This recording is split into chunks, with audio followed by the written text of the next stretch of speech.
Hello everyone, welcomes to RN the Guru. Today we are going to study about Ohm's law. So Ohm's law states that कि किसी भी conductor से जो electric current pass करता है वो directly proportional होता है voltage across the two points of that conductor. कि मान लो जैसे आपके पास ये कंडक्टर लिया हमने, इसके अक्रॉस हमने बैटरी से इसको कनेक्ट कर दिया है, ठीक है। तो इसके अक्रॉस के दो पॉइंट्स पे इसका पोटेंशियल जो है वो V आ चुका है, तो उसमें जो करंट फ्लो करता है और ये जो करंट होता है ये डायरेक्टली प्रोपोर्शनल होता है इसी पोटेंशियल डिफरेंस के।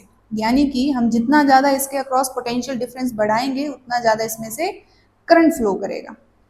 यहाँ पे अगर हम V is directly proportional to I लिख सकते हैं। अब प्रोपोर्शनल के साइन को हटाएंगे तो यहाँ पे कांस्टेंट आता है और ये कांस्टेंट होता है R। R क्या होता है? R is your resistance. Resistance क्या है? रेजिस्टेंस जो इस कंडक्टर के अंदर इलेक्ट्रॉन्स हैं उनको फ्लो करने के लिए जो रुकावट मिलती है उसी को हम क्या बोलते हैं? रेजिस्टेंस बोलते हैं, ठीक है। अब ये रेजिस्टेंस जो है वो किसके ऊपर डिपेंड करता है? Resistance depends upon the shape and size of the conductor. Resistance जो है वो आपके कंडक्टर के शेप एंड साइज के ऊपर डिपेंड करता है। साथ ही साथ ये टेम्परेचर के ऊपर भी डिपेंड करता है, टेम्परेचर ऑफ द कंडक्टर। तो वी कैन से दैट कि अगर आपके कंडक्टर का टेम्परेचर जो है वो चेंज नहीं हो रहा है with respect to the time, वो सेम रह रहा है, बाकी फिजिकल कंडीशंस आपकी सेम रह रही है, तो कंडक्टर के अक्रॉस जितना ज़्यादा पोटेंशियल प्रोवाइड कराएंगे उतना ही उसके अंदर से क्या करेगा? करंट फ्लो करेगा, ठीक है। अब इसी फॉर्मूले से अगर हम R की वैल्यू निकालें तो R आपका जो है वो बन जाएगा पोटेंशियल ओवर करंट, ठीक है। बट हम इसका मतलब ये नहीं कह सकते हैं कि जो रेजिस्टेंस है आपका वो पोटेंशियल और करंट के ऊपर डिपेंड करता है। वो करंट और पोटेंशियल के ऊपर डिपेंड नहीं करता है, वो करता है शेप एंड साइज के ऊपर डिपेंड, ठीक है। ओके, नाउ इफ अगर हम ये जो पोटेंशियल और करंट है इस किसी कंडक्टर के लिए, इसके बीच के जो अगर हम डिफरेंट रीडिंग्स को लेके ग्राफ बनाएं तो जो आपका ग्राफ है वो आपका बनेगा स्ट्रेट लाइन ग्राफ हमेशा, ठीक है जी। और अगर इस ग्राफ की हम जो है वो स्लोप निकालें, स्लोप जैसे कि आप जानते हैं स्लोप यानी कि दिस एंगल थीटा, तो अगर हम जब भी कहीं भी स्लोप निकालते हैं स्लोप को हम m से प्रेजेंट करते हैं और इसका मतलब होता है tan थीटा। tan थीटा हमें फाइंड आउट करना है फॉर दैट ग्राफ। अगर हम यहाँ पे इस ग्राफ के लिए स्लोप निकालें तो स्लोप के लिए हम कहीं से भी y एक्सिस और x axis right angle triangle बना के y एक्सिस यानी कि जो आपका v यानी पोटेंशियल रिप्रेजेंट कर रहा है और x एक्सिस यानी कि जो I की वैल्यू है उसको हम कैलकुलेट करके tan थीटा निकाल सकते हैं।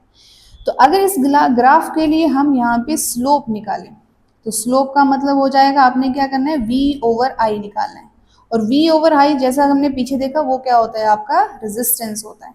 तो vi ग्राफ के लिए अगर हम स्लोप निकालें तो दैट मीन्स हम क्या निकाल रहे हैं? हम उसके लिए उसका रेजिस्टेंस फाइंड आउट कर रहे हैं, ठीक है। अभी रेजिस्टेंस हम फाइंड आउट कर लेंगे, लेकिन अब इसमें अब इस ग्राफ के अकॉर्डिंगली कुछ और क्वेश्चन भी हमारे पास आ सकते हैं। जैसे कि अगर मान लो आपको यहाँ पे दे रखा है एक अनदर वी ग्राफ और यहाँ पे दो कंडक्टर के लिए हमने वी ग्राफ ले लिया, एक कंडक्टर ए आ चुका है, एक कंडक्टर बी आ चुका है। तो जैसे हम देख सकते हैं कि यहाँ पे जो आपके पास ए कंडक्टर है, ए कंडक्टर के लिए जो थीटा की वैल्यू है वो ज़्यादा है और बी कंडक्टर के लिए थीटा की वैल्यू जो है वो आपकी कम है, और theta is directly proportional to slope यानी कि जिसका थीटा ज़्यादा होगा उसकी स्लोप ज़्यादा होगी। और इस वी ग्राफ के लिए हमने देखा कि slope is directly proportional to resistance यानी कि जिसकी स्लोप ज़्यादा होगी उसकी रेजिस्टेंस भी ज़्यादा होगी।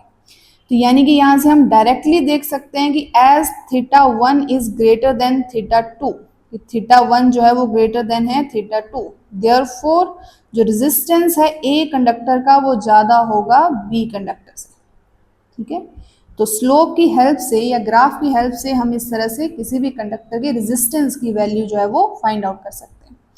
अब इसके अलावा हमसे कोई अगर पूछ ले कि अगर आपके वी ग्राफ है तब तो ठीक है, लेकिन अगर आपके पास दे दिया जाए IV ग्राफ, IV ग्राफ का मतलब ये है कि जो आपके पास करंट की वैल्यू है वो y एक्सिस पे होगी और जो पोटेंशियल की वैल्यू है वो x एक्सिस पे होगी, तब भी जो ग्राफ है वो आपका स्ट्रेट लाइन ही बनेगा।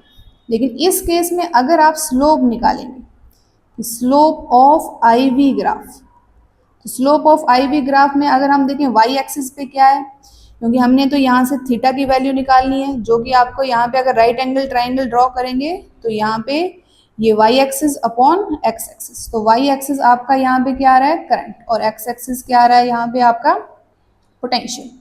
तो आई अपॉन वी यहाँ पे आई वी ग्राफ की स्लोप बन रही है, जो किसके इक्वल होगी, वो होगी 1/r, यानी कि रेसिप्रोकल ऑफ रेजिस्टेंस। तो आई वी ग्राफ के लिए आपकी जो स्लोप जो भी वैल्यू आएगी वो रेजिस्टेंस के रेसिप्रोकल के लिए होगी। या तो फिर आप ऐसा लिख सकते हैं कि आई वी ग्राफ के लिए अगर आपने रेजिस्टेंस निकालनी है तो पहले आप स्लोप निकालो और उसको आप इन्वर्स कर दो, उसका रेसिप्रोकल निकाल लो, तो आपके पास रेजिस्टेंस आ जाएगी। ठीक है, अब सिमिलर जैसे हमने पिछला क्वेश्चन लिया उसी तरह का अगर कोई एक क्वेश्चन हम आई वी ग्राफ के लिए भी देखें, तो जैसे अगर आपके पास दे रखा है ये आई वी ग्राफ और यहाँ पे दो कंडक्टर्स के लिए आपको वैल्यू दे रखी है। अब ग्राफ तो स्ट्रेट लाइन बनेगा, लेकिन हमसे पूछ लिया जाता है कि अगर मान लो यहाँ पे ये दो कंडक्टर्स हैं, ये C आ गया, ये D आ गया, ठीक है, तो किसके लिए, किस कंडक्टर के लिए रेजिस्टेंस की वैल्यू जो है वो ज़्यादा होगी। तो यहाँ पे हम देखेंगे कि यहाँ पे C के लिए जो थीटा है वो ज़्यादा है और जो D के लिए थीटा है वो कम है। अब थीटा कम मतलब यानी कि स्लोप कम है, लेकिन आई वी ग्राफ के लिए जिस ग्राफ के लिए आपकी स्लोप जो है वो कम होगी, उसका रेजिस्टेंस क्या होगा, आपका ज़्यादा होगा, रेसिप्रोकल चलेगा, इन्वर्सली प्रोपोर्शनल है, यानी कि एंगल या theta of for D conductor is less than angle for C conductor. अगर थीटा कम है तो यानी कि हम बोल सकते हैं कि slope of D is less than slope of C. अब लेकिन ये ग्राफ जो है वो आपका कैसा ग्राफ है, वो आपका जो है वो आई वी ग्राफ है। आई वी ग्राफ के लिए slope is inversely proportional to resistance होता है, यानी कि जिसकी स्लोप ज़्यादा उसके लिए रेजिस्टेंस कम होगा। तो वी कैन से दैट कि यहाँ पे जो है वो रेजिस्टेंस ऑफ डी ग्रेटर होगा रेजिस्टेंस ऑफ सी के लिए। ठीक है, so in this way we can use the Ohm's law or graph method to find out the resistance of a conductor. I hope आपको ये समझ आया होगा। Thank you very much.